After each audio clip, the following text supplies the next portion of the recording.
ताज्या बातम्यांसाठी ABP माझाला subscribe करा आणि बेल आयकॉन प्रेस करा। वाळू उपशावर बंदी असतानाही साताऱ्यात वाळू माफियांची चलती आहे। वाळूला मोठी मागणी असल्यामुळे सोन्याचा भाव मिळतोय। कृष्णा, कोयना, वेण्णा या नद्यांच्या पात्रातून बेसुमार वाळू उपसा सुरू आहे। कृष्णा नदीच्या पात्रातून आढावा घेतलेला आहे आमचे प्रतिनिधी राहुल तपासे यांनी। आपण सध्या आता कृष्णा नदीच्या पात्रालगत आहोत। राजरोजपणे ही मंडळी वाळू उपसा करू शकत नाही, मात्र रात्र झाल्यानंतर या लोकांची वाळूची तस्करी सुरू होते आणि सूर्य उजडायच्या आतमध्ये गाड्या बाहेर पडतात नदीपात्रातून।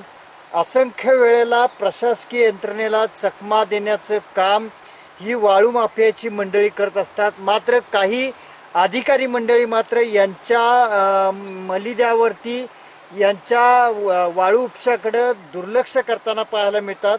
या कृष्णा नदीच्या पात्रामध्ये असलेली ही जी वाळू उपसा आहे ती रात्रीत यांनी चाळून ठेवल्याची एकंदरीत समोर दिसतंय। त्याचबरोबर ज्या काही गाड्यांच्या खुणा आहेत त्याच्यामध्ये गाड्या भरून या ठिकाणाहून गेल्याचं एकंदरीत पाहायला मिळतंय।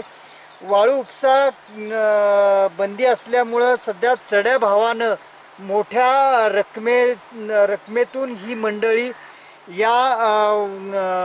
ही वाळू विकताना पाहायला मिळतात।